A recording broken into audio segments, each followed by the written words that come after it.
General Hospital Preview. Sidwell eliminates Mr. Cain. A chilling twist that shakes Port Charles forever. Port Charles has never been a city that thrives on peace. Behind the hospital walls, mob territory lines, and political power struggles, darkness always lurks in the shadows. But nothing could prepare the town for the merciless storm headed their way. For months, viewers have watched as General Hospital slowly introduced the enigmatic and cold-blooded Sidwell. A master manipulator and silent predator, Sidwell represents a new era of villainy in Port Charles, one that doesn't scream for attention but strikes when everyone least expects it.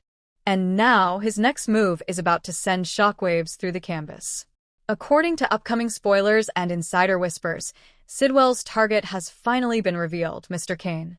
Whether you call him Cain, the war hero, the devoted father, or the man who has tried desperately to rebuild his life in Port Charles, one truth is undeniable. Drew has been sitting on a ticking time bomb. And Sidwell is about to light the fuse.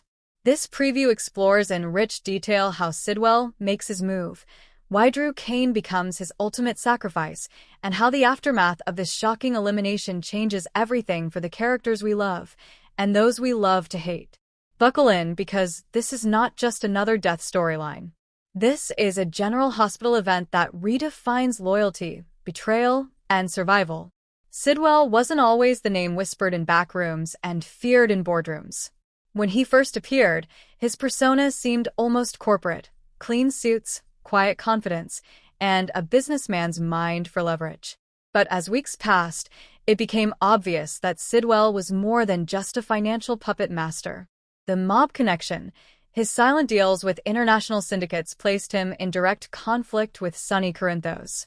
Yet, unlike the other mobsters who stormed into Port Charles with guns blazing, Sidwell took a subtler approach, finding weaknesses, gathering blackmail, and pulling strings from behind the curtain. The political game. By manipulating judges, lawyers, and even medical board officials, Sidwell showed he could cripple Port Charles without firing a single bullet. The Cain problem. Cain represented everything Sidwell hated: an ex-Navy SEAL with honor, loyalty, and strength. Worse, Drew was getting too close to uncovering Sidwell's secret network within Aurora Media and YLQ. And so, in Sidwell's mind, Drew became an obstacle, a liability that needed to be removed. But Sidwell doesn't just eliminate obstacles. He annihilates them. Before the shocking elimination, General Hospital carefully layers Drew's arc to make his downfall all the more tragic. Drew has been trying to repair his fractured relationships with his children, Scout most of all. His efforts to be a present father, balancing his business with Aurora while still being there for Scout, have been a touching story for viewers. But Sidwell knows exactly how to use that vulnerability. Drew and Carly have built a close bond, both personal and professional. Their connection has been tested through prison stints, mob wars, and corporate betrayals.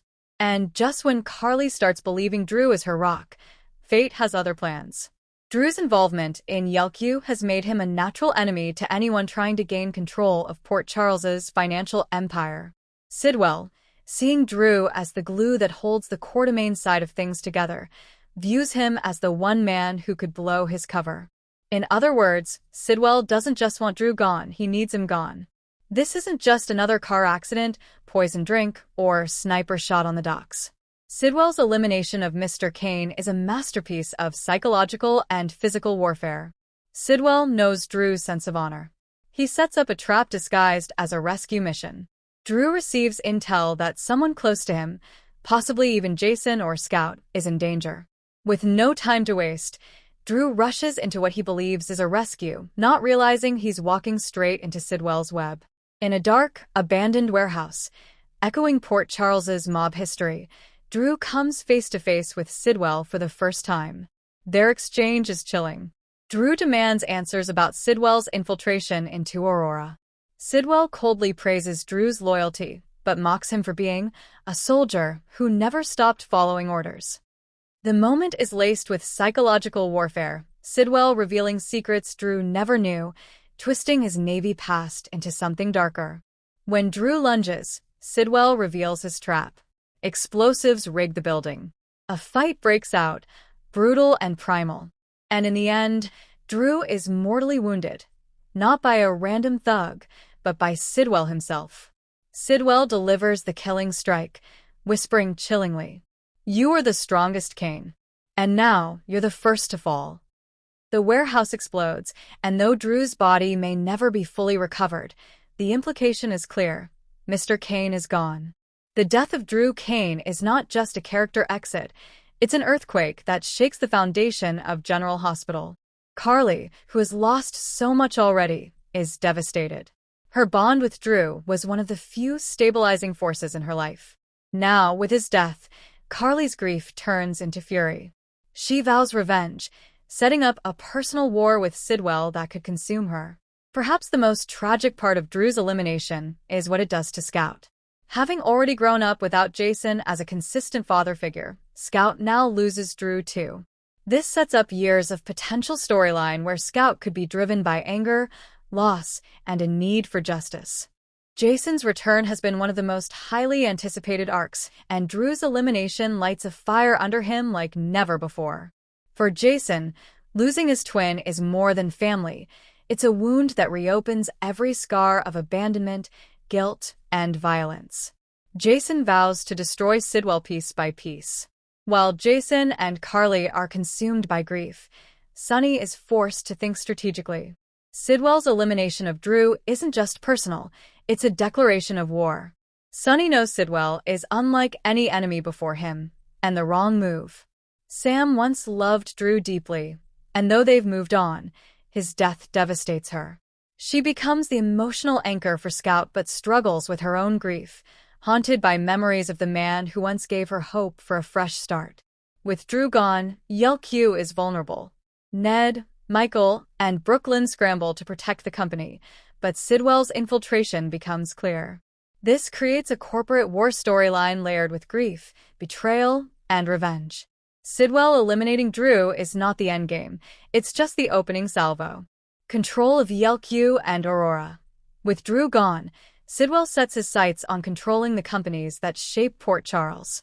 Blackmail against Carly. Sidwell knows Carly is emotionally volatile. By dangling secrets from Drew's final days, he keeps her off balance. Jason versus Sidwell. The true battle begins. Jason's need for vengeance versus Sidwell's strategic manipulation. This sets the stage for months, if not years, of storytelling. Drew Cain has been a character of strength, loyalty, and resilience.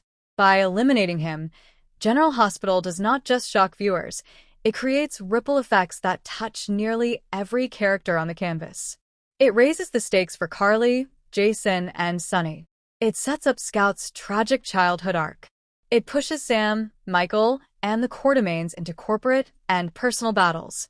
It makes Sidwell the most dangerous villain GH has seen in years, one who doesn't just kill for power, but for purpose. As Port Charles gathers to mourn Drew Cain, tensions run higher than ever. Carly's tears turn into a vow. Jason's silence is more dangerous than 1,000 threats. Scout's heartbreak becomes the show's emotional anchor. And Sidwell? He watches from the shadows, pleased with his perfect strike. But in true soap opera fashion, one question lingers. Is Drew really dead, or is Sidwell hiding something even darker? Because in Port Charles, no death is ever truly the end.